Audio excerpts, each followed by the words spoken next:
Hello everyone, मैं हूँ सुनैना अमित अंशु और अवंतिकास किचन डिलाइट्स में आपका स्वागत है। आइए आज की रेसिपी बनाना शुरू करते हैं। फ्रेंड्स, आज हम जानेंगे कि सामक की खीर या समा की खीर या व्रत की खीर कैसे तैयार की जाती है।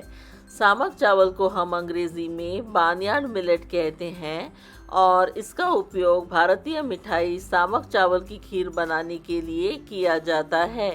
स्वाद के लिए हम इस खीर में केसर और इलायची का उपयोग करते हैं। विशेष रूप से उपवास के मौसम में यह एक बहुत ही पसंद किया जाने वाला मीठा व्यंजन है जो अक्सर त्योहारों और अन्य कार्यक्रमों के लिए बनाया जाता है। यह जल्दी और आसानी से तैयार हो जाता है और आपको उपवास या व्रत के दौरान आवश्यक पोषण और ऊर्जा प्रदान करता है। सामक की खीर या समा की खीर या व्रत की खीर तैयार करने के लिए जिन भी सामग्रियों की आवश्यकता होगी उसका लिस्ट मैंने यहाँ दिया है, आप इसे नोट कर लें। सामक की खीर बनाने के लिए हम 80 ग्राम से 8 बड़े चम्मच सामक के चावल लेंगे। सामक के चावल ग्लूटेन फ्री होते हैं, फाइबर और प्रोटीन में उच्च और कैलोरी में कम होते हैं, जिसका अर्थ है कि अगर इसे लंबे समय तक खाया जाए तो यह वज़न घटाने में आपकी मदद कर सकते हैं। सबसे पहले सामक के चावल को अच्छी तरह से धोकर 30 मिनट के लिए पानी में भिगो दें। साथ ही एक मुट्ठी यानी कि 20 पीसेस बादाम के और एक मुट्ठी यानी कि 20 से 25 पीसेस पिस्ते के लें और इन्हें 15 मिनट के लिए गुनगुने पानी में अलग अलग बोल में भिगो दें। फिर इन्हें छीलकर बारीक काट लें। इस प्रक्रिया को ब्लांचिंग कहा जाता है।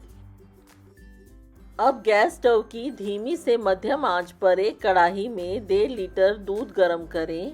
आप कोई भी भारी तले की कढ़ाई या बर्तन का इस्तेमाल कर सकते हैं जो आपके पास हो। मैंने हिंडालियम की कढ़ाई में फुल फैट गाय का दूध लिया है। आप चाहें तो टोंड दूध का भी यहाँ पर इस्तेमाल कर सकते हैं। अब हम दूध में उबाल आने तक वेट करेंगे। खीर को बनाते समय हमें शुरू से लेकर अंत तक 2 चीज़ का ध्यान रखना होगा। एक तो ये कि एक कलछी के सहारे आप कढ़ाई के किनारों पर बनी मलाई की परत को कुरचकर इकट्ठा कर लें और उसे दूध के साथ मिला लें। इससे ये दूध और भी क्रीमी बन जाएगा।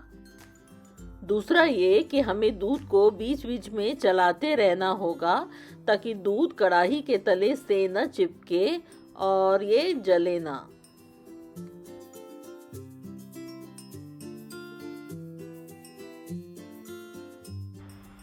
दूध में उबाल आ चुका है तो अब हम गैस की आंच को धीमी कर देते हैं।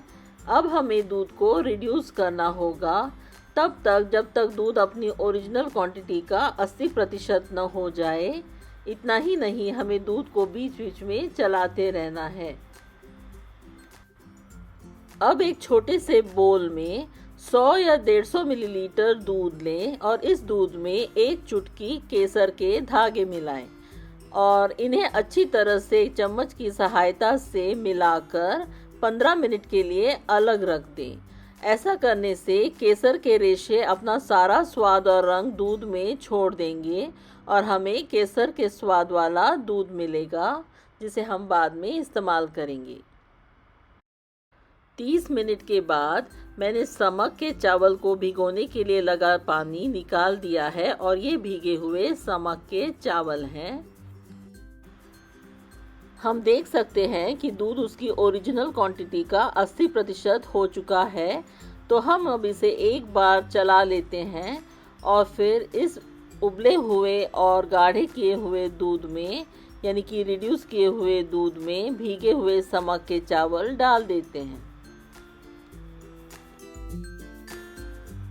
इन सबको एक बार अच्छी तरह से मिला लें और इस दूध में समक के चावल को करीब 10 मिनट तक पकने दें।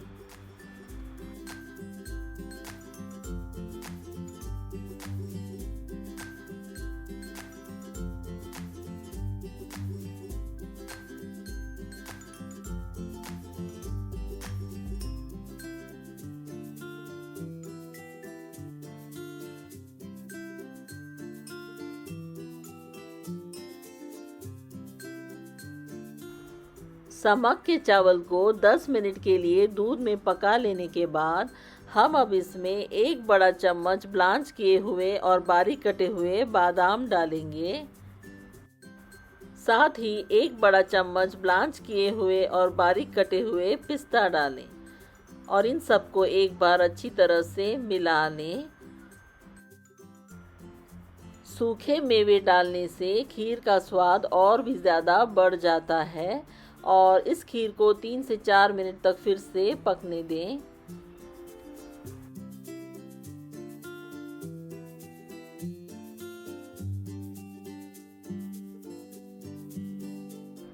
खीर को 3 से 4 मिनट तक पका लेने के बाद अब हम इसमें केसर के स्वाद वाला दूध डालेंगे और सब कुछ एक बार अच्छी तरह से मिला लेंगे।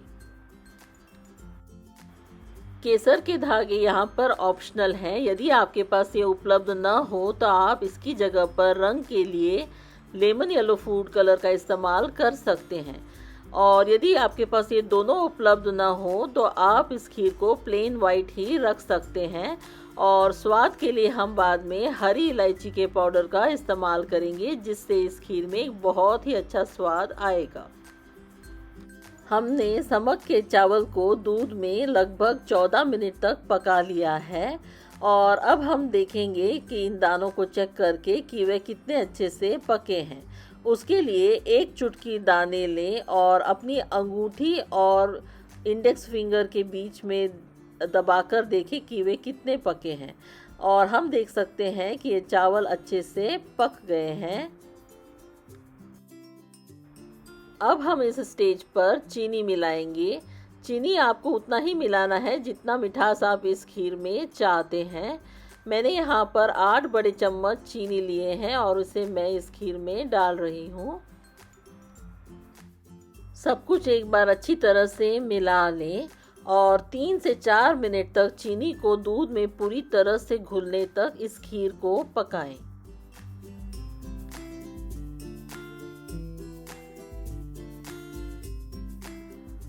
जैसे ही चीनी दूध में घुल जाए अब हम इसमें 1 छोटा चम्मच घर का बना हुआ हरी इलायची का पाउडर डालते हैं। घर का बना हुआ हरी इलायची का पाउडर स्टोर से खरीदे हुए हरी इलायची के पाउडर के मुकाबले खीर को ज़्यादा अच्छा स्वाद देता है। सब कुछ एक बार अच्छी तरह से मिला लेने के बाद इस खीर में एक उबाल आने दें और उसके लिए हम 2 से 3 मिनट तक का वेट करते हैं। अब हम खीर की कंसिस्टेंसी को जब चेक करते हैं तो हम देख सकते हैं कि ये कुछ इस प्रकार का है। हमें इतना ही गाढ़ा रखना है और हमें बहुत ज़्यादा गाढ़ा नहीं रखना है, क्योंकि खीर ठंडी होने के बाद गाढ़ी हो जाती है। खीर में उबाल आ चुका है तो हम गैस की आंच को बंद कर देते हैं, खीर को ढक कर रखते हैं और इसे ठंडा होने देते हैं।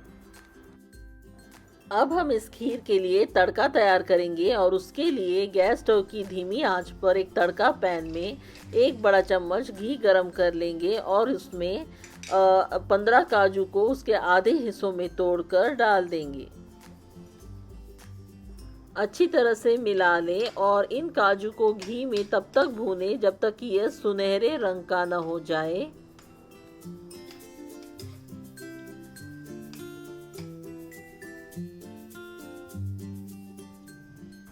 काजू सुनहरे रंग के हो गए हैं और हमारा तड़का तैयार है, लेकिन इनमें से कुछ काजू को मैं एक्सेस तेल ड्रेन करते हुए एक अलग बोल में ले लेती हूँ और उन्हें मैं बाद में गार्निशिंग के लिए इस्तेमाल करूँगी। इसे मैं गार्निशिंग के लिए इस्तेमाल करूँगी और इस तड़के को मैं खीर में डाल रही हूँ। तो ये लीजिए, मैं कढ़ाई के ढक्कन को खोलकर एक बार सब कुछ अच्छी तरह से मिला लेती हूँ और तड़के को खीर में डाल देती हूँ। काजू के साथ जब हम घी का तड़का इस खीर में देते हैं तब इस खीर का स्वाद और भी ज़्यादा बढ़ जाता है। सब कुछ एक बार अच्छी तरह से मिला लें। तो ये देखिए फ्रेंड्स, हमारी क्रीमी और स्वादिष्ट समक की खीर बनके तैयार है। इसे थोड़ा सा ठंडा होने दें। जैसे ही यह गुनगुना हो जाए इसे एक बड़े बोल में ट्रांसफ़र कर लें। आप इस खीर को अपने पसंद के अनुसार ठंडा या गर्म परोस सकते हैं। यदि आप इसे ठंडा परोसना चाहते हैं तो परोसने से पहले कम से कम 1 घंटे के लिए इसे रेफ्रिजरेट कर लें।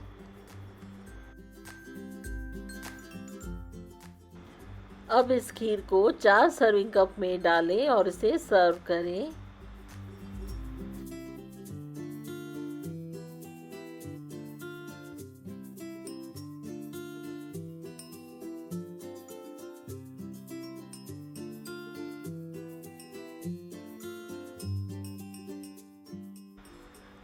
आप इस खीर को सजाने के लिए भुने हुए काजू का इस्तेमाल कर सकते हैं।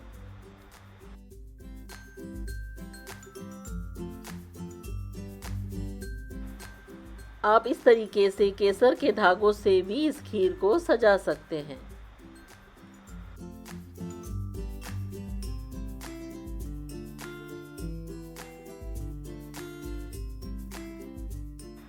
फ्रेंड्स, आप भी इस स्वादिष्ट समक की खीर या व्रत की खीर को अपने घर पे बनाएं और इसका आनंद लें।